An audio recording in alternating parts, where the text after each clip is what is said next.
இந்த பரிசுத்தமான தெய்வீக ஆராதனையில் உங்களோடு கூட கலந்து கொள்ளும்படியான வாய்ப்பை ஆண்டவரை கொடுத்ததற்காக நன்றி செலுத்துகிறோம்.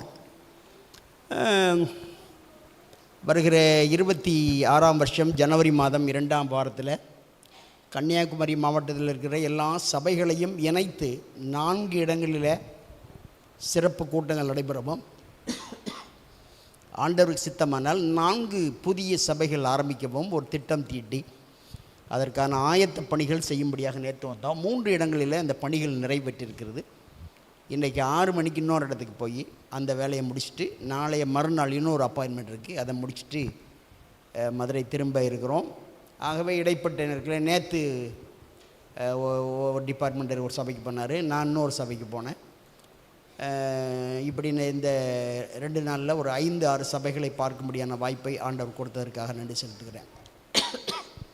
உங்களுடைய திருச்சபையின் சார்பாக கொடுக்கப்படுகிற காணிக்கை செய்கிற ஊழியங்களுக்காக நான் ஆண்டவருக்கு நன்றி செலுத்துகிறேன். வாசிக்கும்படியாக தெரிந்து கொள்ளப்பட்ட பகுதி. அதற்கு முன்பாக கொஞ்ச நாளைக்கு முன்னாடி நான் இந்த 1 நாளாகமம் புஸ்தகத்தை நான் வாசித்து கொண்டிருந்தேன். அப்படி நான் வாசித்து கொண்டு இருந்தபோது எனக்கு கண்களுக்கு பட்ட ஒரு வசனம் 1 நாளாகமம் 1ஆம் அதிகாரம் 19ஆம் வசனம். இந்த வசனத்தை 1 முறை வாசித்தேன், 2 முறை வாசித்தேன், 3 முறை வாசித்தேன், 4 முறை வாசித்தேன். அந்த வசனத்தில் மறுபடியும் என்னுடைய கவனம் ஈர்ப்பதாகவே இருந்துச்சு. அந்த வசனத்தை வாசிப்போம். இருக்கா? ஓகே,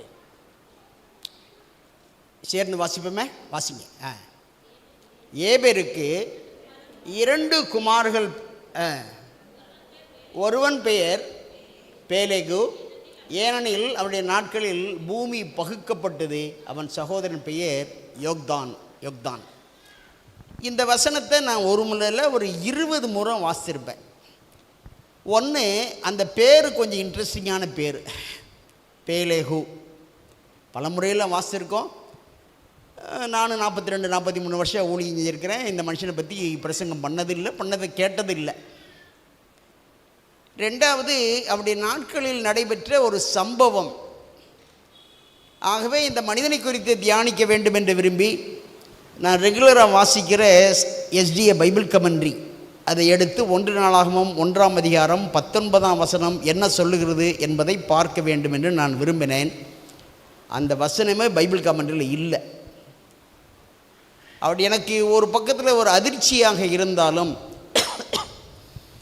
ஆண்டவரிடத்தில் நான் ஜெபித்து எப்படியாவது இந்த பேலேகை குறித்து நான் ஒரு செய்தி ஆயத்தப்படுத்தணும். ஆனால் நெட்டில் ஒன்றெல்லாம் தேட மாட்டேன், என்னுடைய பழக்கம் கிடையாது. ஆண்டவரை நீங்கள் எனக்கு என்ன சொல்லித்தர்றீங்களோ அதை தான் நான் பிரசங்கம் பண்ண போகிறேன்ட்டு ஒரு 10 நாட்களுக்கு மேலாக இந்த வசனத்தை வாசித்து காலையிலையும் சாயங்காலமும் கோச்சட கிரவுண்டை 10 ரவுண்ட் அடிப்பேன்.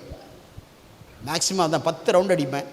என் கால்கள் நடந்து கொண்டிருக்கும் என்னுடைய சிந்தை இந்த வசனத்தில் தான் இருக்குது. ஆண்டவரே, இந்த பேலேகு அப்படிங்கிற ஒரு மனுஷன் பூமி பகுக்கப்பட்டது, அவனுடைய சகோதரன் பேர் யோக்தான் அப்படின்னு சொல்லி ஜெபித்து 4 தான் தெரியும். அவன் பேர் தெரியும், அவங்க அப்பா பேர் தெரியும், சகோதரன் பேர் தெரியும், ஒரு சம்பவம் தெரியும். இதை தான் இருக்கும். இதை வச்சு ஒரு பிரசங்கம் ஆயத்தப்படுதுன்னு சொல்லி ஜெபம் பண்ணேன். ஆண்டவர் 12 நாட்கள் நான் அவரோடு கூட ஜெபித்து நடந்து ஜெபித்த போது படுத்து ஜெபித்த போது ஆண்டவர் எனக்கு வெளிப்படுத்தின காரியத்தை நான் இன்றைக்கு உங்களோடு கூட சுருக்கமாக பகிர்ந்து கொள்ள வேண்டும் என்று நான் விரும்புகிறேன். கண்களை மூடி நாம் ஜெபிப்போம். பரிசுத்தமுள்ள ஆண்டவரே, உங்கள் கிருபை இருக்கட்டும். இன்றைக்கு நாங்கள் இந்த பேலேகு என்று சொல்லக்கூடிய ஒரு மனிதனை குறித்து சிந்திக்க இருக்கிறோம். அவருடைய நாட்களில் நடைபெற்ற ஒரு முக்கியமான சம்பவத்தையும் சிந்திக்க இருக்கிறோம். உங்கள் கிருபை எங்களோடு கூட இருக்கட்டும். நல்ல தீர்மானத்தை எடுக்க பலத்தை தாங்க. இயேசுவின் வழியாக கேட்கிறோம் பரிசுத்தமுள்ள பரமபிதாவே, ஆமென். நமக்கு எல்லாருக்குமே தெரியும், ஆதாமிலிருந்து முதல் 10 சந்ததி தெரியும். படிச்சிருக்கீங்களா? படிக்கலையா? மனப்பாடமா படிச்சிருக்கீங்களா? சரி. நான் 6th ஸ்டாண்டர்ட் குடியாட்டில் படித்தேன். 6ஆம் வகுப்பு படிக்கும்போது என்னுடைய Bible teacher Mrs Bhaskar Rao. அவங்க தெலுங்குக்காரம்மா. அவங்க தான் முதல் எனக்கு கொடுத்த மெமரி மனப்பாட பகுதி தான். இந்த முதல் 10 சந்ததியை மனப்பாடம் பண்ணணும். தெரிஞ்சவங்க என்னோட சொல்லுங்க பாப்பாம். பார்க்காமச்ச பைபிள் அப்பா. ஆதாம், சேத், ஏனோஸ், கேனான், மகலாயல், யாரேத், ஏனோக்கு, மெத்துசலா, லாமேக்கு, நோவா. கரெக்ட்? யார் மனப்பாடம் பண்ணலையோ ஒரு வாரத்தில் மனப்பாடம். அப்போ ஆதாமிலிருந்து 10வது சந்ததி நோவா. இந்த நோவாவுடைய பையன் பேர் சேம். கரெக்ட் தானே? நோவாவுடைய பையன் பேர் சேம். இந்த சேமனுடைய பையன் பேர் அர்பக்சாத். இந்த அர்பக்சாத்தினுடைய பையன் பேர் சாலா. இந்த சாலாவுடைய பையன் பேர் ஏபேர். இந்த ஏபேருடைய குமாரன் பேர் பேலாகு. அப்போ ஆதாமிலிருந்து 15வது சந்ததியாக இவர் வர்றார். இன்னும் கொஞ்சம் ஒரு 5 சந்ததி போனோன்னா பேலேக்கினுடைய குமாரன் பேர் ரெகு. ரெகுனுடைய பேர் சேருக். சேருக்குடைய பையன் பேர் நாகோர். நாகோருடைய பையன் பேர் தேரா. தேராவுடைய பையன் பேர் கரெக்டாக 20. ஆகவே இன்னும் ஒரு 5 நாளில் இந்த 20 ஜெனரேஷனை நீங்கள் மனப்பாடம் பண்ணிட்டீங்கன்னா உங்களுக்கு நல்லாயிருக்கும். என்னுடைய பைபிள் டீச்சர்ஸை நான் ஒரு நாளும் மறக்கிறதே இல்லை. நான் சொல்லிட்டேன், என்னுடைய 6th standard Bible teacher Mrs Bhaskar Rao. என்னுடைய 7th standard Bible teacher Peter Ganesh. நம்ம இருக்கார்ல சேகர், அவங்க உறவினர். என்னுடைய 10th ஸ்டாண்டர்டும் 11th standard Bible teacher Esa sir. எதுக்கு சொல்ல வரேன்னா, இவங்கெல்லாம் நான் ஸ்பைசீரியன். ஸ்பைசர் காலேஜ் பக்கமே தலை வச்சு படுத்ததே கிடையாது. ஆனால் பைபிள் டீச் பண்ணும்போது கேட்கணுங்கிற ஒரு ஆசை வரும். ஆகவே நான் போய் அவங்கள என்னைக்கு நன்றி செலுத்த போகிறேன்னு தெரியல. ஆனால் நான் போகிற இடத்துலலாம் ஆண்டவரே அப்படிப்பட்ட பைபிள் டீச்சரை எனக்கு கொடுத்ததற்காக, அவங்க வேதத்தை எனக்கு கற்றுக் கொடுத்ததற்காக நான் அவங்களுக்கு நன்றி உள்ளவனாக இருக்கணும். இன்றைக்கி நம்ம பேச போகிற தலைப்பு யாருடைய பேருமா? பேலேகு. பேலேகு மறந்துடக்கூடாது. பேலேகு. இந்த பேலேகு ஆதாமிலிருந்து எத்தனாவது சந்ததின்னு சொன்னேன்? எத்தனாவது சந்ததி மறந்துட்டீங்களா? ஆதாமிலிருந்து யார்? நோவா வரைக்கும் 10. அதில் ஒரு 5 சந்ததி யார்? பேலேகு. அப்போ ஆதாமிலிருந்து சரியாக 15வது சந்ததி பேலேகு இருக்கிறாரு. ஆபிரகாமுக்கு முன்னாடி 5வது சந்ததி. கரெக்ட். 4 காரியத்தை மாத்திரம் சுருக்கமாக சொல்ல போகிறோம். இவன் பேர் தெரியும், இவங்க சகோதரன் பேர் தெரியும், இவங்க அப்பா பேர் தெரியும், இவனுடைய நாட்களில் நடைபெற்ற ஒரு சின்ன சம்பவம் தெரியும். சின்ன சம்பவம் இல்லை, பெரிய சம்பவம் தெரியும். முதலாவது பாடம் பேலேகு.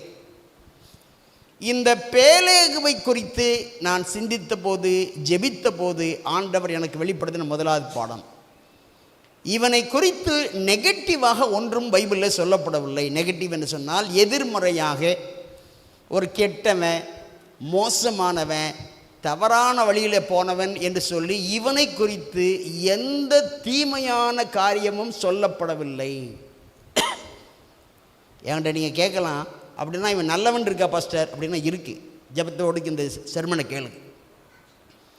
இவனை குறித்து எந்த நெகட்டிவ் அல்லது எதிர்மறையான வார்த்தைகள், குற்றச்சாட்டுகள் ஒன்றும் சொல்லப்படவில்லை. பைபிள் ஒரு இருபுறமும் கருக்குள்ள ஒரு பட்டயம். பைபிள் ஒரு மனுஷனை நல்லவன் அப்படி சொன்னால் நல்லவன் சொல்லும், ஆனால் கெட்டவன் சொன்னாலும் கெட்டவன் சொல்லிடும். அவன் நல்லவன் அப்படிங்கிறதுக்காக அவருடைய வாழ்க்கையில் காணப்பட்ட ஒரு சில கெட்ட குணங்களை பைபிளுக்கு மறைக்கவில்லை. அப்படியே ஓப்பனாக சொல்லும், நல்லவனா நல்லவன், கெட்டவனா கெட்டவன். உதாரணமாக தாவீது, a man after God's own heart, தேவனுடைய இருதயத்திற்கு ஏற்றவன் என்று சொல்லப்பட்ட அந்த தாவீதினுடைய வாழ்க்கையிலும் சில கெட்ட குணங்கள் காணப்பட்டுச்சு. அதையும் பைபிள் எழுதி வச்சிருக்கு. ஆபிரகாம், உன் மூலமாக உன் சந்ததி முழுவதும் ஆசீர்வதிக்கப்படும் என்று சொன்ன அந்த ஆண்டவர், அந்த ஆபிரகாம் பொய் சொன்னா அப்படிங்கிறதையும் எழுதி வச்சிருக்கு. மறைக்கலை, ரெண்டையுமே மறைக்கல. நல்லதையும் சொல்லுது, கெட்டதையும் சொல்லுது. பேதுரு, நான் நேராக சிலுவையில் அடிக்கப்படுவதற்கு எனக்கு தகுதி இல்லை, என்னை தலைகளை அறைங்க அப்படி சொன்ன அந்த பேதுருவட்டையும் நிறைய குற்றங்கள் இருந்துச்சு, அல்லது ஒரு சில கெட்டங்கள் இருந்துச்சு. அதில் மறுதளித்தல், பொய் சொல்லுதல் இது இருந்துச்சு. ஆனால் இந்த பேலேகுவை குறித்து பைபிளில் எந்த தீமையான காரியமும் சொல்லப்பட வாசிங்க. ஆதியாகமத்திலிருந்து வாசி பாருங்க. நோ நெகட்டிவ் கமெண்ட் அல்லது எதிர்மறையான குற்றச்சாட்டுகள், இவன் மேல் எந்த குற்றச்சாட்டும் இல்லை. தானியேல் 5ஆம் அதிகாரம் 27ஆம் வசனத்தில் இப்படி நாம் வாசிக்கிறோம். நீ தராசிலே நிறுத்தப்பட்டு குறைவுள்ளவனாய் காணப்பட்டாய். ஆண்டவர் நம்முடைய வாழ்க்கையை அலசி பார்க்கிறார். ஏராளமான நன்மைகள் நம்முடைய வாழ்க்கையிலே காணப்பட்டாலும், சிறு குறைகள் காணப்பட்டாலும், பரலோக ராஜ்யத்திற்கு செல்வதற்கு நாம் தகுதியற்றவர்களாக மாறிவிடுவோம். குறைகள் இருக்கக்கூடாது. இன்னொரு பிரபலமான ஒரு வசனம், எசேக்கியேல் தீர்க்கதரிசன புஸ்தகம் 28ஆம் அதிகாரம் 15ஆம் வசனத்தில் தீருவின் ராஜாவை குறித்து சாத்தானுக்கு உருவகமாக சொல்லப்பட்ட வார்த்தை. எசேக்கியேல் 28ஆம் அதிகாரம் 15வது வாக்கியம். நீ சிருஷ்டிக்கப்பட்ட நாள் துவங்கி, வார்த்தையை கவனிங்கள், உன்னில் அநியாயம் கண்டுபிடிக்கப்பட்ட நாள் மட்டும் உன் வழிகளில் குறைவற்றவனாயிருந்தாய். சிறந்த படைப்பாகிய லூசிபர், அவனை குறித்து கர்த்தருடைய வேதம் சொல்லுகிறது, நீ சிருஷ்டிக்கப்பட்ட நாள் துவங்கி உன்னில் அநியாயம் கண்டுபிடிக்கப்படும் மற்றும் நீ குறைவற்றிருந்தாய். பூரணமாய் படைக்கப்பட்ட லூசிபர், அவனுடைய வாழ்க்கையில் குறைகள் கண்டுபிடிக்கப்பட்ட போது பரலோகத்திலிருந்து அவன் தள்ளப்பட்டான். இது நமக்கு தெரிஞ்ச ஒரு உண்மை. சரிதானா? தள்ளப்பட்டான். இப்போ என்ன அப்படின்னா, பூரணமாய் இருந்தவர்கள் குறைவுள்ளவர்களாய் காணப்படும் போது ஆண்டவர் பரலோகத்திலிருந்து தள்ளி இருக்கிறார். பூலோகத்தில் உள்ளவர்கள் குறைவுள்ளவர்களாய் காணப்படும் போது பரலோகத்திலே ஆண்டவர் ஏற்றுக்க மாட்டார். Very simple. குறைவுள்ளவர்களாக அங்கே இருந்தவங்க கீழே தள்ளி இருக்கிறது உண்மையானால், இங்கே குறைவுள்ளவர்களை ஆண்டவர் மேலே எடுத்துக்கொள்ள மாட்டார், பரலோகத்திற்கு எடுத்துக்கொள்ள மாட்டார். 1 தெசலோனிக்கேயர் இருக்கிற 5ஆம் அதிகாரம் 23ஆம் வசனத்தில், நம்முடைய கர்த்தராகிய இயேசு கிறிஸ்து வரும்போது நீங்கள் குற்றமற்றவர்களாய் காணப்பட வேண்டும் என்பதை பவுலார் தெசலோனிக்க திருச்சபைக்கு எழுதுகிறார். ஆண்டவராய் இயேசு கிறிஸ்து சீக்கிரமாக வரப்போறாரு. அப்படி வரும்போது நம்முடைய வாழ்க்கை குற்றமற்றதாக காணப்பட வேண்டும். எப்படி பேலேகுடைய வாழ்க்கையில் குற்றமே சாட்டப்படுவதற்கு ஒன்றும் இல்லை அப்படிங்கிறத மாதிரி நம்முடைய வாழ்க்கை குற்றமற்றதாக இருக்க வேண்டும். 1 கொரிந்தியர் 1ஆம் அதிகாரம் 8வது வசனம். 1 கொரிந்தியர் 1ஆம் அதிகாரம் 8ஆம் வசனம். எனக்கு உதவி செய்ய.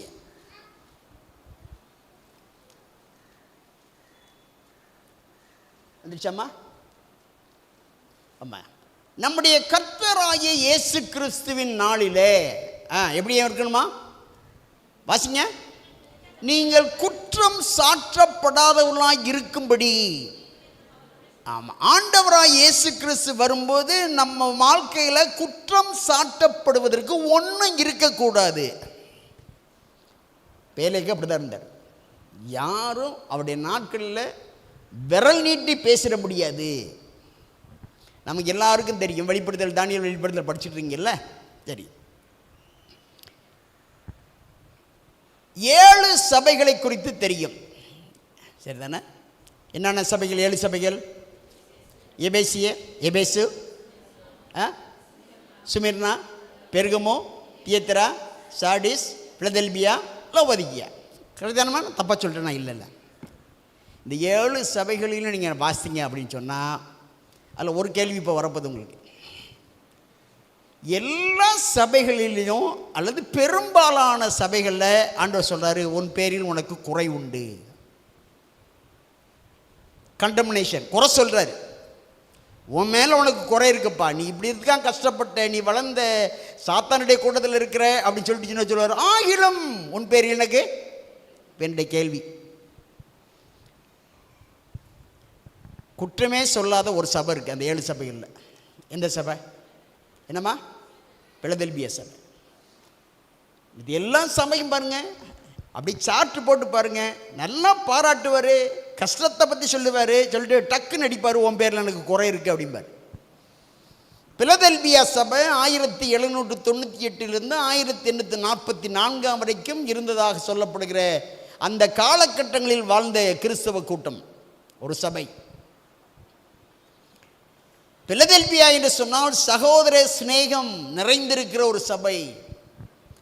இந்த திருச்சபையில் ஒரு குற்றமும் ஆண்டவர் சொல்லவில்லை. எனக்கு இந்த பேலேகு வாழ்க்கை குறித்து தனிப்பட்ட முறையில் நான் சிந்தித்த போது ஆவியானவர் ஒரு ஒரு ஒரு ஒரு அழுத்தம் கொடுத்த ஒரு வார்த்தை, பேலேகில் யாரும் குற்றம் சாட்டப்பட முடியாது. சுமிர்னா சரி, பிலதெல்பியா சபையில் யாரும் குற்றம் சாட்டுவதற்கு ஒன்றில் நல்ல சபை.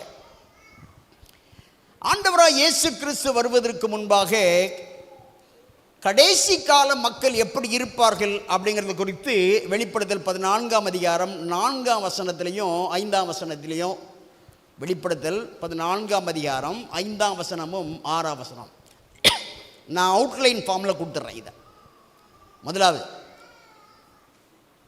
சிறிகளால் தங்களை கரைப்படுத்தாதவர்கள் இவர்கள். எப்படி பண்ணால் சிறிகளால் தங்களை கரைப்படுத்தாதவர்கள். இரண்டாவது, கற்புள்ளவர்கள் இவர்கள். மூணாவது, கபடம் இல்லாதவர்கள் இவர்கள். நாலாவது என்னமா இருக்கு? மாசு இல்லாதவர்கள். மாசுன்னா கரை. 4 முக்கியமான காரியம். கரைப்படாதவர்கள், கற்புள்ளவர்கள், கபடம் இல்லாதவர்கள், மாசு இல்லாதவர்கள். Perfect people in the last days.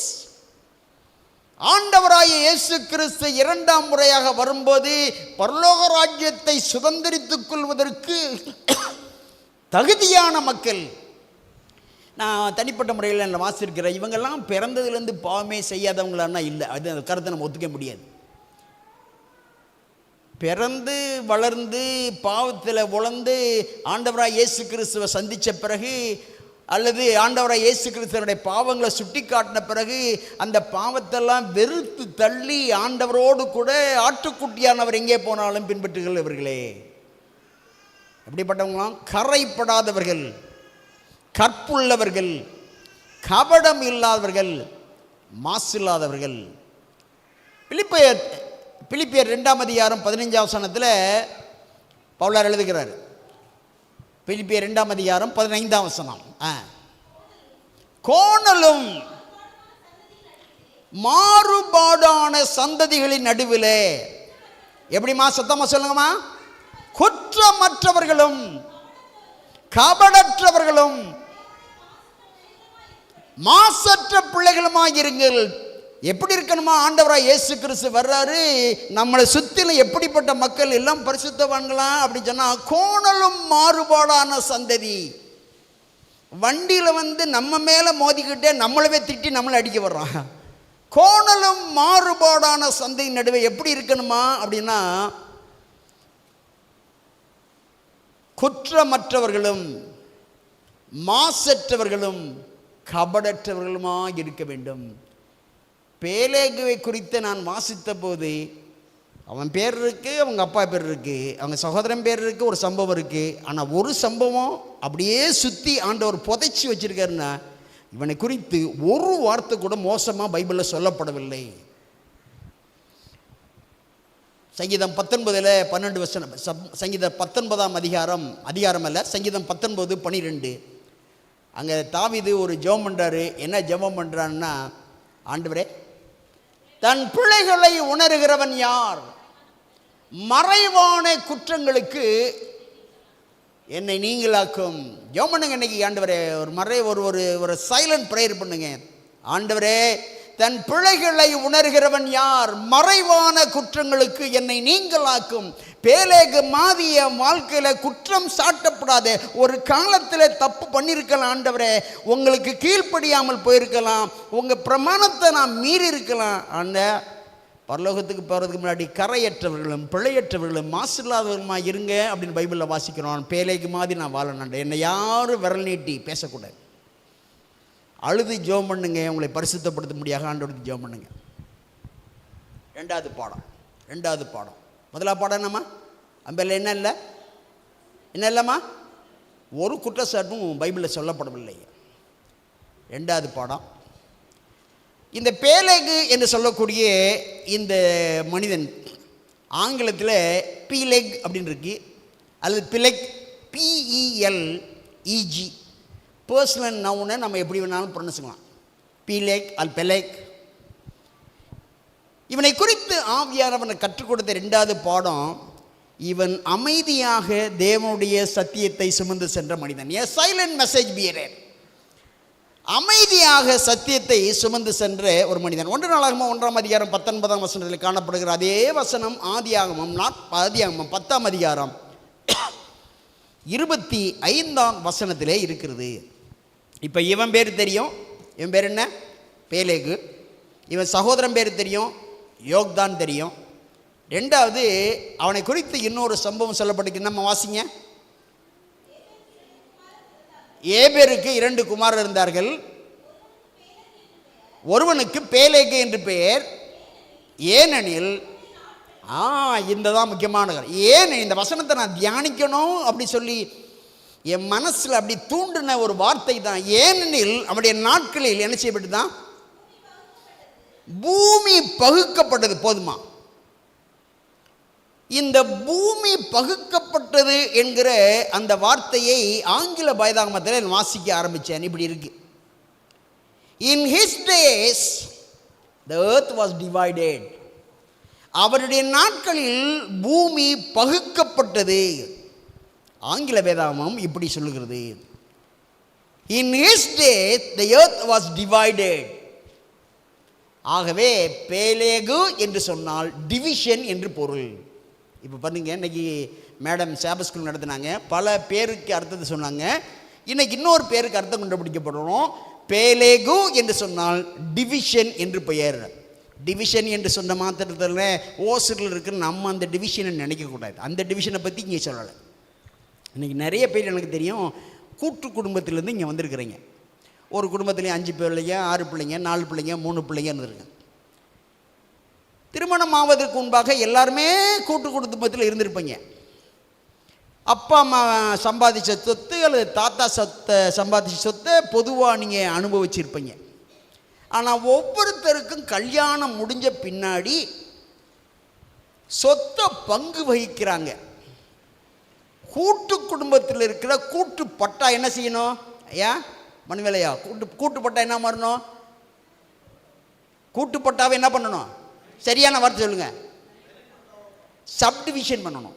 Subdivision, அந்த டிவிஷன் தான் இதுக்கு அர்த்தம். நம்ம யோசூரில் இருக்கிற டிவிஷன் இல்லை. சப்டிவிஷன் என்ன? துண்டு துண்டா பிரிச்சு கொடு. பகுத்தல், வகுத்தல், பிரித்தல் என்ற பொருளின் அடிப்படையில் பேலேகு என்கிற பெயரை வைத்தார்கள். இந்த மனுஷன் 310 வருஷம் வாழ்ந்தான். இந்த 310 வருஷமும் இவனை மக்கள் எப்படி கூப்பிட்டுருப்பாங்க அப்படி சொன்னா, டே டிவிஷனிங்க வாடா, டே பிரிவிங்க வாடா, துண்டு போட்டவங்க வாடா, பகுக்கப்பட்டவன் வாடா, வகுக்கப்பட்டவன் வாடா, நீ வா. எதுக்கு இந்த பேரை இவனுக்கு வச்சாங்க? இந்த அவுட்லைனை என்னால் முடிஞ்ச அளவுக்கு சுருக்கமாக சொல்லிவிட்டு மீதி உள்ள 2 பாடங்களுக்கு நான் சொல்லி போக வேண்டியுள்ளேன். ஜலப்பிரளயத்திற்கு பின்பாக 3 விதமான மக்கள் வாழ்ந்தார்கள்.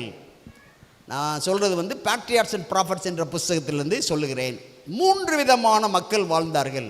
முதலாவது, சுட்டு போட்டாலும் ஆண்டவரை விட்டு போக மாட்டோம், சுட்டு போட்டாலும் நாங்கள் கெட்டவங்க கூட சேர மாட்டோம் அப்படின்னு சொல்லி எப்பயுமே ஒரு பரிசுத்தமான சந்ததி வாழ்ந்துக்கிட்டே இருந்துச்சு. இது முதலாவது கூட்டம், மறந்துடாதீங்க.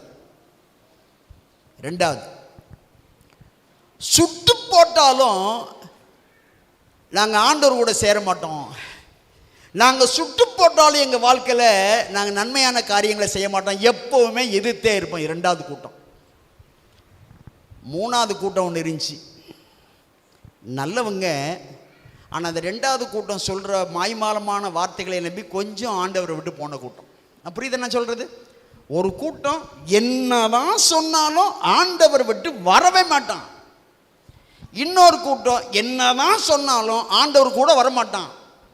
3வது கூட்டம் இந்த 2வது கூட்டம் சொல்கிற வார்த்தையை நம்பி ஆண்டவரை விட்டு கொஞ்சம் வழி விலகி போனவங்க. இப்போ பாபேல் கோபுரத்தை கட்டினது முதல் கூட்டம் அல்ல.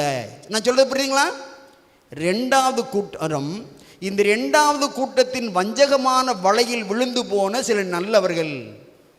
நான் வாசிக்கிறேன். இது SDA பைபிள் காமெண்ட்ரியிலிருந்தும் patriarchs and prophets. Obviously, only those who forsaken God involve these activities. ஆண்டவரை முற்றிலுமாக விட்டுவிட்டவர்கள் இந்த பாபேல் கோபுரத்தை கட்ட வேண்டும் என்று விரும்புகிறார்கள். இந்த பாபேல் கோபுரத்தை கட்ட விரும்பினவர்கள் பெரும்பாலானோர் ஆண்டவருக்காக சேவை செய்யாதவர்கள். ஒரு கூட்டம் அப்படி ஒதுக்கிட்டாங்க, இன்னொரு கூட்டம் இப்படி இருக்கு. அந்த கூட்டத்திலிருந்து கொஞ்சம் பேர் அப்படியாவது ஒன்று ரெண்டா இழுக்கணும்னு ஆயத்தப்பட்டாங்க. ஜலப்பிரளயத்திற்கு பின்பாக ஆண்டவர் நோவாவை பார்த்து சொன்னாரு, நீங்க பழுகி பெருகி சரி. ரெண்டாவது, நான் இனிமேல் இந்த பூமியை ஜலப்பிரளயத்தினால் அழிக்கப் போவதில்லை. இந்த ரெண்டு வார்த்தையும் நம்பாத ஒரு கூட்டம் இருந்துச்சு. அது ரெண்டாவது கூட்டம். அவங்களுடைய ஸ்ட்ரென்த்தை காமிக்கிறதுக்கு ஆண்டவருக்கு பயந்து நடந்த கூட்டத்தில் கொஞ்சம் பேர் பிரிச்சுட்டாங்க, அதில் இழுத்துக்கிட்டாங்க. இந்த பாபேல் கோபுரத்தை கட்டினவங்க யாரு அப்படின்னு சொன்னால், ஆண்டவருடைய வார்த்தையை நம்பாதவர்கள், தேவன் இல்லை என்று அந்த நாட்களிலே சொல்லிக்கொள்ளிருந்த கூட்டம். ஜலப்பிரளயம் என்று ஒன்று வரவில்லை, அது இயற்கையாய் மேக வெடிப்பினால் வந்த ஒரு வெள்ளம்.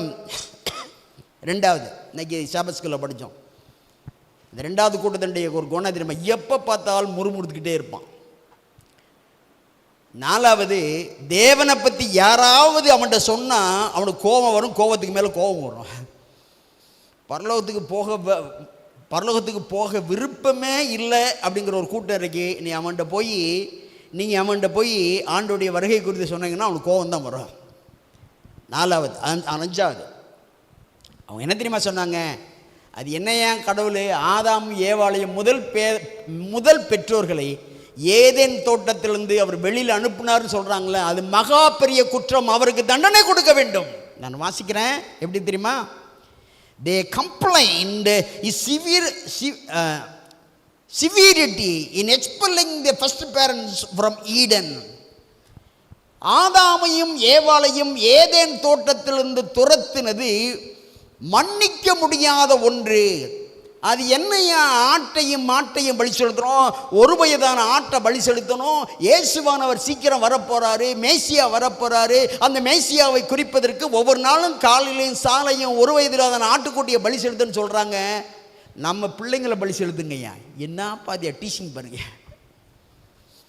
தேவனுடைய பரிசுத்த குணத்தை நாம் சுதந்திரிக்க வேண்டிய அவசியம் இல்லை. பாபேல் கோபுரத்தை கட்ட வேண்டும் என்று விரும்பினார்கள். அந்த கோபுரம் எங்கே போகணும் தெரியுமா? மேக கூட்டங்கள் எங்கே இருக்குது பார்த்தீங்கன்னா, அந்த மேக கூட்டத்து வரைக்கும் போய் மழை எப்படி பெய்யுதுன்னு பார்க்கணும். மழை எப்படி பெய்யணும் அப்படின்னு பார்க்கணும். இந்த பாபேல் கோபுரத்தை ஒரு சர்டன் உயரத்துக்கு போன உடனேயே கீழே ஒரு கிராமமே தங்குறது மாதிரி யார் யாரெல்லாம் பாபேல் கோபுரத்தை கட்டினாங்களோ அவங்களுக்கு வீடை கட்டிக்கினாங்க. பாபேல் கோபுரத்துக்கு உள்ளேயே அடுத்த அப்பார்ட்மெண்ட்டு அவங்க ஆண்டவருக்கு தங்களுடைய கடவுளுக்கான ஒரு வழிபாடை உள்ளேயே நடத்தினார்கள். The other apartment beautifully decorated for idols. அவங்க ஆண்டவருக்கு, அவங்க கடவுளுக்கு அழகாய் சிங்காரிக்கப்பட்ட ஒரு இடம். அவங்க என்ன தெரியுமா சொன்னாங்க? ஆண்டவருடைய ஞானத்தை காட்டிலும் எங்க கட்டடக்கலை எவ்வளவு சிறந்த என்பதை வருங்கால சந்ததி பார்க்கட்டும், நிகழ்கால சந்ததி பார்க்கட்டும். எங்களுடைய ஞானத்திற்கு முன்பாக ஆண்டவரால் ஒன்று செய்ய முடியாது. இது பாபேல் கோபுரத்தை கட்டினவர்களிடையே ஒரு ஆசை. இந்த சூழ்நிலையில் நான் சொன்னேன் 3 கூட்டம் இருந்துச்சு. ஒரு கூட்டம் யாருமா? முதல் கூட்டம், சுட்டு போட்டாலும் ஆண்டவருக்கு வழிய மாட்டோம். அம்மையார் எழுதுறாங்க, இந்த ஆண்டவருக்கு உண்மையாக இருந்த இந்த கூட்டம் முழங்கால் போட்டு அழுதி ஜெபம் பண்ணாங்க. ஆண்டவரே, இப்படி உங்களுக்கு விரோதமாக போகிறான் ஆண்டவரே, பிள்ளைகளை பலி செலுத்துகிறாங்களா ஆண்டவரே, நீங்கள் எப்படியாவது இறங்கி வாங்க ஆண்டவரே, இதை தடுங்க அப்படின்னு சொல்லி ஜெபம் பண்ணாங்களாம். எப்படி தெரியுமா? those who fear the Lord cried unto him. ஆண்டவரை ஜெபம் பண்ணாங்க, ஆண்டவரே இந்த பாபேல் கோபுரத்தை கட்டுறாங்க, நீங்க இறங்கி வந்து இந்த பாபேல் கோபுரத்தை தடுங்க அப்படின்னு சொல்லி ஜெபம் பண்ணாங்க.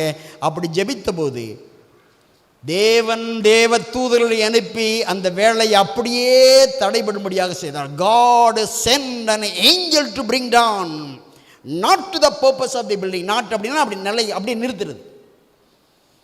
ஒரு கூட்டம் ஜெபம் பண்ணுறாங்க, ஆண்டவரே கடைசி காலத்தில் மக்கள் இப்படி இருக்கிறாங்களே அப்படி சொல்லி ஜெபம் பண்ணுறாங்க. ஆண்டவர் தேவ தூதுகளை அனுப்பினார். ஒரு மின்னல் தோன்றி பாபேல் கோபுரத்தின் உச்சியில் இருக்கிற ஒரு பகுதியை தாக்கினது. அந்த உச்சியினுடைய மேல் பகுதியினுடைய ஒரு பகுதி கீழே விழுந்தது. பாபேல் கோபுரத்தின் உச்சி எல்லாம் மனித பெருமை விழுந்துச்சு. ஆண்டவருக்கு விரோதமாக போகிறவன் எவனாக இருந்தாலும் ஆண்டவர் விட மாட்டார். யாராக இருந்தாலும் ஆண்டவர் விட மாட்டார். பல நாட்களாக எனக்கு ஒரு கேள்வி இருந்துச்சு, அது எதுக்கு ஆண்டவர் இந்த அஸ்திவாரம் போடும்போதே நிறுத்திருக்கலாமே. நான் ஏற்கனவே சொல்லிட்டேன், முதல் கூட்டம், ரெண்டாவது கூட்டம், அந்த கூட்டத்திலேருந்து ஒரு சிலர் அப்படி வஞ்சகமான வார்த்தைகளினால் இழுக்கப்பட்டு இந்த ரெண்டாவது கூட்டத்தில் சேர்ந்தாங்க. தீர்க்கதரிசி எம்ஏ எழுதுறாங்க, அவங்கள் மனம் திரும்புவதற்கு ஒரு வாய்ப்பு கொடுக்க வேண்டும் என்று. ஐயோ, தப்பான கூட்டத்தில் சேர்ந்துட்டோமே, அவன் வஞ்சகமான வார்த்தையில் நம்பியில் இந்த பக்கம் நான் வந்துட்டேன்னு சொல்லி அவன் மனம் திரும்ப வேண்டும் என்பதற்காக ஆண்டவர் அவர்களுக்கு ஒரு வாய்ப்பை கொடுக்க வேண்டும் என்று விரும்பினார்.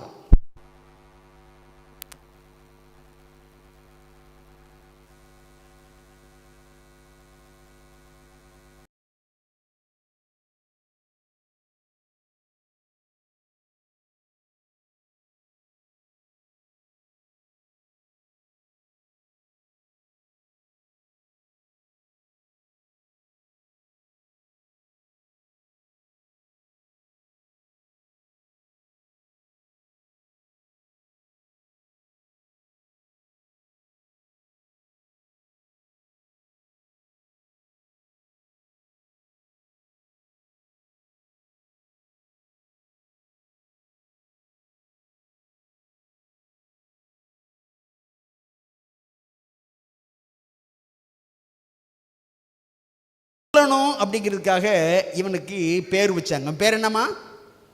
பேலேகு. அப்படின்னா பிரிக்கப்படுதல். ஆண்டவருக்கு விரோதமாக போனவன் யாரும் இதுவரைக்கும் உருப்பட்ட சந்ததி சரித்திரமே கிடையாது. தேவன் பொறுமையாக இருக்கிறார். அவர் இறங்கி வந்தார். பாஷைகள் தாறுமாறானது. இவன் இந்த சம்பவத்தை அவன் வாழ்ந்த 310 வருஷமும் சொல்லணும் என்று ஆண்டவர் ஆசைப்பட்டார். இப்போ ஒரு கேள்வி கேட்கணும், அந்த காலத்தில் பாபேல் கோபுரம் கட்டினாங்க, இப்போ பாபேல் கோபுரம் கட்டுறாங்களா அப்படின்னு சொன்னால் கட்டுறாங்க. என் நேரம் இல்லாத காரணம் நானே சொல்லி முடிச்சிட போகிறேன். There are tower builders in our times. நான் சொல்கிற வார்த்தை தமிழில் சொல்லிடுறேன். நம்முடைய காலங்களில் பாபேல் கோபுரத்தை கட்டுகிறவர்கள் இந்த நூற்றாண்டில் இருக்கிறார்கள். இல்லைவாதிகள் தங்களுடைய கொள்கையினாலே இன்றைக்கு உலகத்தை திசை திருப்பி கொண்டிருக்கிறார்கள். மனம் திரும்பாத பிள்ளைகள் அநேகர் இன்றைக்கு நாடகம் ஆடிக்கொண்டிருக்கிறார்கள். ஆண்டவர் அநேகர் மனம் திரும்ப வேண்டும் என்பதற்காக அவர் காத்து கொண்டிருக்கிறார். ஜலப்பிரளயத்தின் நாட்களுக்கு பின்பாக பாபேல் கோபுரம் கட்டப்பட்ட போது அல்லது கட்டி முடிக்கப்பட்ட பின்பாக பேலேகு என்று ஒரு மனிதன் இருந்தான். 310 வருஷம் அமைதலாக ஆண்டவருக்கு விரோதமாக யாரும் போகாத தம்பி, ஆண்டவருக்கு விரோதமாக யாரும் போகாதீங்க, ஆண்டவருக்கு விரோதமாக வார்த்தையில் பேசாதீங்க. இன்னைக்கு அம்மையார் சொல்கிறாங்க, இன்றைக்கும் பாபேல் கோபுரத்தை கற்றவர்கள் நம்முடைய நாட்களில் இருக்கிறாங்க. என்ன சொல்கிறா தெரியுமா? நீ என்ன வேணாலும் தப்பு பண்ணுற மகனே, உனக்கு தண்டனை மாத்திரம் வராது. சரியாமா? அந்த போதனை சரியா? நீ என்ன வேணாலும் தப்பு பண்ணு, உனக்கு தண்டனை வராது. இந்த பேலேகு 310 வருஷம் வாழ்ந்தான் அப்படி சொன்னேன். அதுக்கு ஆதாரத்தை சொல்கிறேன். ஆதியாகமம் 11ஆம் அதிகாரம் 19ஆம் வசனமும் 20ஆம் வசனமும் பேலேகு 310 வருஷங்கள் வாழ்ந்து தேவனுடைய செய்தியை அமைதலாக சொல்லிக் கொண்டிருந்தவன். முதலாவது என்னமா சொன்னேன்? இவன் மேலே என்ன இல்லை எந்த குற்றச்சாட்டு இல்லை. ரெண்டாவது, இந்த பாபேல் கோபுரத்தை ஆண்டவருக்கு விரோதமாக மக்கள் கட்டினதுனால அவங்க தாறுமாற என்னாச்சு, என்ன சொத்தை இழந்தாங்க, எத்தனை பேர் இழந்தாங்க, ஒருத்தருக்கு ஒருத்தர் வெட்டி கொண்டு ரத்த கலரியோடு கூட அந்த இடத்த விட்டு போனாங்க. 3வது படம், நேரத்தை மனசில் வச்சுட்டு 3வது படம் நான் சொன்னேன், இந்த மனுஷன் கெட்டவன் இல்லையா, நல்லவன் இருக்கா? பேட்ரியர்ஸ் அண்ட் ப்ராஃபட்ஸ் 2, ஒன்று நேரடி கொட்டேஷன், ஒரு மறைமுகமான கொட்டேஷன் ஸ்டேட்மெண்ட் சொல்ல போகிறேன். பேட்ரியர்ஸ் அண்ட் ப்ராஃபட்ஸ் 125ஆம் பக்கம். முதல்ல நான் ஆங்கிலத்தில் சொல்லிடுறேன், ஏன்னா அதான் கரெக்டானது. அதுக்கு பிறகு தான் மொழிபெயர்ப்பு. ஃப்ரம் ஆடம் டு ஏப்ரஹாம், நான் சொல்கிற வார்த்தை from Adam to Abraham, righteous men passed on the knowledge of God that Abraham inherited. மொழிபெயர்க்கட்டா, ஆதாமிலிருந்து ஆபிரகாம் வரைக்கும் நீதிமான்கள் ஆண்டவருடைய குறித்த அறிவை தங்களுடைய பிள்ளைகளுக்கு அவர்கள் சொல்லிக் கொடுத்தார்கள். மேசியாவாகிய இயேசு கிறிஸ்து வரப்போறாரு, நமக்காக பாடுபட போகிறாரு, அவர் சிலுவையில் அடிக்கப்பட போறாரு, உயிர்த்தெழ போறாரு. இந்த சத்தியத்தெல்லாம் நீதிமான்கள் ஆதாமிலிருந்து ஆபிரகாம் வரைக்கும் அவர் சுதந்திரித்து கொண்ட பெற்றுக்கொண்ட அந்த அறிவை கடத்தினார்கள். இப்போ ஸ்டேட்மெண்ட் இருக்கு. இந்த இந்த சத்தியத்தை சொன்னது யாரு?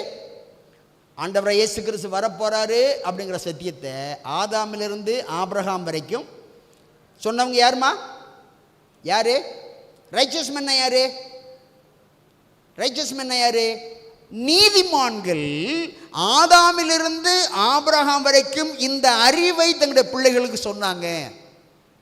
அப்ப ஆதாம் ஒரு நீதிமான், சேத், ஏனோஸ், கேனான், மகலாயல், யாரேத், ஏனோக்கு, மெத்துசலா, லாமேக்கு, நோவா. அந்த வழியில பேலேகும் சேர்கிறான். ஏனென்றால் ஆபிரகாமுக்கு இந்த அறிவை கடத்தினவர்களில் இவன் ஒருவன். கேட்ட கேள்விக்கு நான் பதில் சொல்றேன். இவன் நீதிமானா அப்படின்னா நீதிமான். ஏனென்றால் ஆண்டவராகிய இயேசு கிறிஸ்துவை குறித்த அறிவை தன்னுடைய பிள்ளைகளுக்கு சொல்லிக் கொடுத்தவர்களில் இவனும் ஒருவன். இன்னொரு வசனம், லூக்கா 3ஆம் அதிகாரம் 35ஆம் வசனம். லூக்கா இந்த ஜீனியாலஜி, வம்ச வழியை அவர் சொல்லிக்கிட்டே இருக்கார். வம்ச வழி, இயேசுவானவர் எப்படி பிறப்பாரு அப்படிங்கிறத சொல்லிக்கிட்டே இருக்காரு. அந்த வம்ச வழியில இவர் பேர் இருக்காருன்னு பாருங்க. 3:35 வாசிங்க. நாகோத் சேருக்கின் குமாரன், சேருக் ரெகுவின் குமாரன், ரெகு பேலேக்கின் குமாரன், பேலேக் ஏபேரின் குமாரன், ஏபேத் சாலாவின் குமாரன்.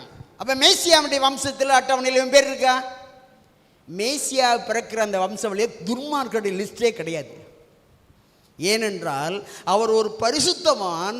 அந்த பரிசுத்தவானுடைய சந்ததியை கொண்டு வர்றதில் ஆண்டவர் நீதிமான்களை சுமக்கிறார், நீதிமான்களை தேடுகிறார். எலன் ஒயிட் ரொம்ப பிளைனாவே அடிக்கிறாங்க, ரைச்சஸ் men passed on. லூக்கா எழுதும்போது என்ன எழுதுறார் தெரியுமா? இவன் ஒரு நீதிமானாக இருந்த காரணத்தினால, அவன் பரிசுத்தமான ஜீவியம் செய்த காரணத்தினால மேசியாவை சுமந்து செல்லுகிற அந்த பட்டியலில், அந்த அட்டவழியில் இவன் பேலகும் சேர்றான். நான் கேட்டேன், இவன் நல்லவனா? அதுக்கு ஆதாரம் இருக்கான்னு சொல்ல, இருக்கு, பைபிளில் இருக்கு. நேரடியாக இருக்கு, மறைமுகமாக இருக்கு.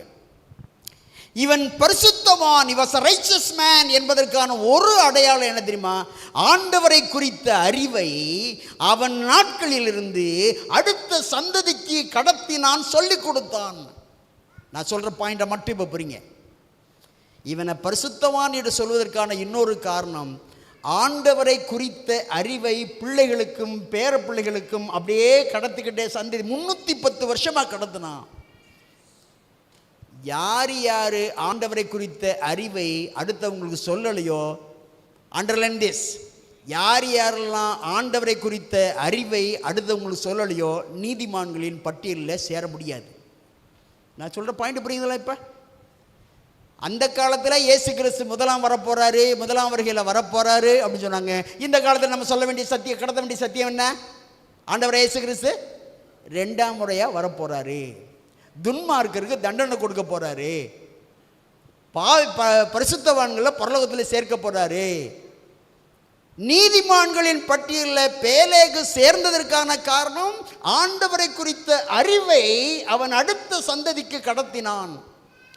நீங்களும் நானும் நீதிமான்களின் பட்டியலில் சேரணும்னு சொன்னா, ஆண்டவரை குறித்த அறிவை யாருக்கு நம்ம சொல்லிக் கொடுக்கலன்னா, மேசியாவின் வருகை குறித்த, கிறிஸ்துவின் 2ஆம் வருகை குறித்த செய்தியை நம்ம யாருக்கும் சொல்லணும்னா, நம்ம நீதிமான்களின் பட்டியலில் சேர முடியாது.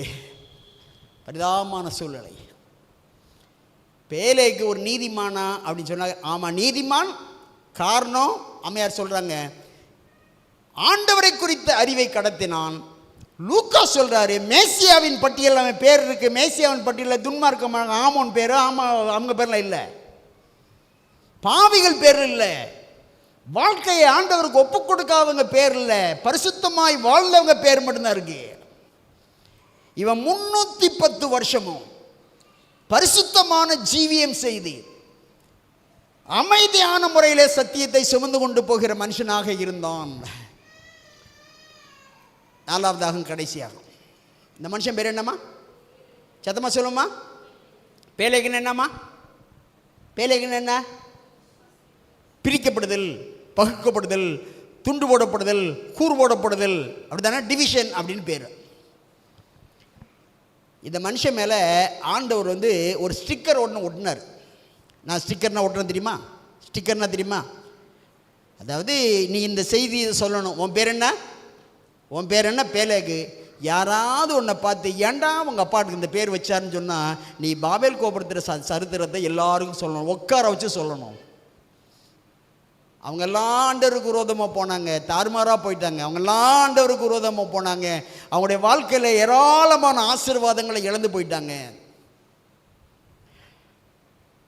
இவன் என்னைக்கும் போய் அல்லது என்றைக்காவது ஒன்று போய் எங்கள் அப்பாட்ட போய், எப்பா என்னப்பா பேர் வச்சுருக்க?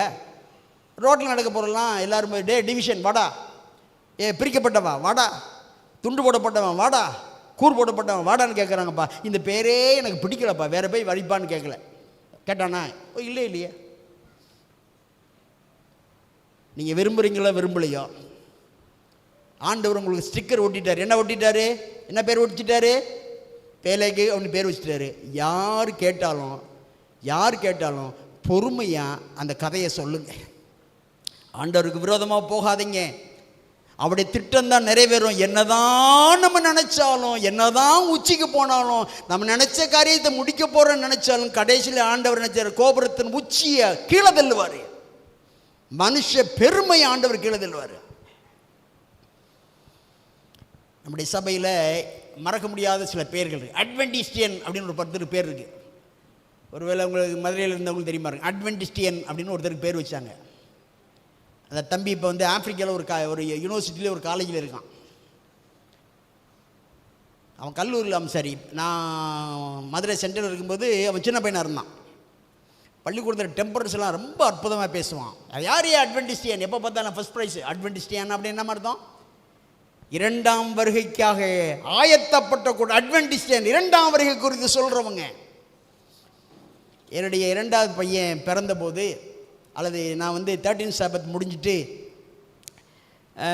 ராப்போஜன் ஆராதனை முடிச்சுட்டு வெளியில் வர்றேன். வெளியில் என்ன சொல்கிறாங்க, உங்களுக்கு பையன் பிறந்திருக்கான், 2வது பையன் பிறந்திருக்கிறான் அப்படின்னாங்க. சரி, இவனுக்கு ஒரு பேர் வைக்கணும் அப்படின்னா அவன் 13 சாபத்தில் பிறந்தான். சாபத்தினியன், ஓய்வு நாளில் பிறந்தவன், 7ஆம் நாள் ஓய்வு நாளில் பிறந்தவன். ஆண்டவன் நமக்கு ஒரு ஸ்டிக்கர் ஒட்டியிருக்கிறாரு. விரும்புறீங்களோ விரும்பலைங்களோ அந்த ஸ்டிக்கரை நம்ம எடுக்கக்கூடாது. என்னம்மா அவங்கள பார்த்தா காதலையும் கழுத்துலையும் ஒன்றுமே இல்லை, நீங்கள் யாருமா, 7th டேவா அப்படின்னு கேட்டால் ஆமான்னு சொல்லுமா, இல்லைன்னு சொல்லக்கூடாது? இல்லைன்னு சொல்லுமா. ஏன்? அந்த ஸ்டிக்கர் ஆண்டவர் ஒட்டிட்டாரு. யாராவது கேட்ட ஆமான்னு சொல்லு. என்னங்க நீங்கள்லாம் காப்பி டீ எல்லாம் குடிக்கிறது இல்லை அப்படின்னு கேள்விப்பட்டோமே, நீங்கள்லாம் 7th டே காரங்களாம் ஆமான்னு சொல்லுங்க. ஸ்டிக்கர் ஆண்டவர் ஒட்டி இருக்கிறாரு. விரும்புறீங்களோ விரும்பலையோ அந்த ஸ்டிக்கரை எடுத்து போடணும்னு விரும்பாதீங்க. நம்ம மேலே யாராவது ஒரு கெட்ட ஸ்டிக்கர் ஓட்டிட்டாங்கன்னு வச்சுங்களேன், ஆண்டவருடைய பலத்தினால அந்த கெட்ட ஸ்டிக்கர் எடுத்து போடுங்க. ஆண்டவர் ஒட்டியிருக்கிற நல்ல ஸ்டிக்கர் அப்படியே இருக்கட்டும். கடைசி வரைக்கும் ஆண்டவராகிய இயேசு கிறிஸ்துவின் 2ஆம் வருகையை பகிரங்கமாக 2ஆம் வருகையை உலகத்திற்கு சாட்டுகிற, உலகத்துக்கு சொல்லுகிற ஒரு கூட்டம். 7ஆம் நாள் ஓய்வு நாளை பகிரங்கமாக கடைபிடிக்கிற ஒரு சிறிய கூட்டம்தான் எங்க மேல ஆண்டவர் ஒரு ஸ்டிக்கரை ஒட்டியிருக்கிறாரு. அதனால தான் நம்ம சொல்கிறோம் எஸ்டிஏங்கிறது அப்ரிவேஷன். அந்த பேரை நம்ம சர்ச்சில் வைக்கக்கூடாது. எஸ்டிஏங்கிறது அப்ரிவேஷன். நான் சொல்ல புரியுங்களா? 7th டே அட்வென்டிஸ்ட் சர்ச். 7ஆம் நாள் வருகையினர் அல்ல, 7th டே அட்வென்டிஸ்ட். இதுதான் நம்முடைய ரெஜிஸ்டர் நேம். நம்ம மேல ஆண்ட ஒரு ஸ்டிக்கர் ஒட்டியிருக்கிறாரு. இந்த உலகத்திற்கு பறைசாற்றுகிற கிறிஸ்துவின் 2ஆம் வருகை, நியாய தீர்ப்பு, பாவிகளுக்கு தண்டனை, நீதிமான்களுக்கு பரிசளிப்பு. இந்த சத்தியத்தை சொல்லுகிற பிள்ளைகளாக இருப்போம். இந்த பேலேகு நம்முடைய வாழ்க்கையில் கற்றுத்தருகிற 4 பாடம். இவன் மேலே என்னம்மா இல்லை? சத்தமாக சொல்லுவோம், இவன் மேலே என்னையா இல்லை? ஒரு குற்றச்சாட்டும் இல்லை. 2வது என்னம்மா? இவன் எளிமையான ஒரு செய்தியை அப்படியே 310 வருஷமாக சுமந்து செல்ல வேண்டும் என்று ஆண்டவர் விரும்பினார். மூணாவது, இவன் ஒரு நீதிமான். ஏன் நீதிமான் என்பதற்கு என்ன ஆதாரம் இருக்குது? அவன் என்ன கொண்டு போனான்? சத்தியத்தை அந்த சந்ததிக்கு சொன்னான். நாலாவது என்ன அப்படின்னு சொன்னால், நம்ம மேலே ஆண்டவர் ஸ்டிக்கர் ஒட்டியிருக்கிறார், எடுக்கணும்னு முயற்சி பண்ணாதீங்க. 100 பேர் இருந்தாலும் 1000 பேர் இருந்தாலும் நீங்கள் யார் அப்படின்னு கேட்டால், நான் 7ஆம் நாள் திருச்சபை சேர்ந்த ஒரு விசுவாசி அப்படிங்கிறத தைரியமாக சொல்லுங்கள். ஆண்டவர் சீக்கிரமாக வரப்போகிறாரு, நேர்மையாய் வாழ்கிறவருக்கு பரிசளிக்க போகிறான்னு சொல்லுங்கள். ஆண்டவர் உங்களையும் உங்கள் குடும்பத்தினரையும் ஆசீர்வதிப்பாராமே.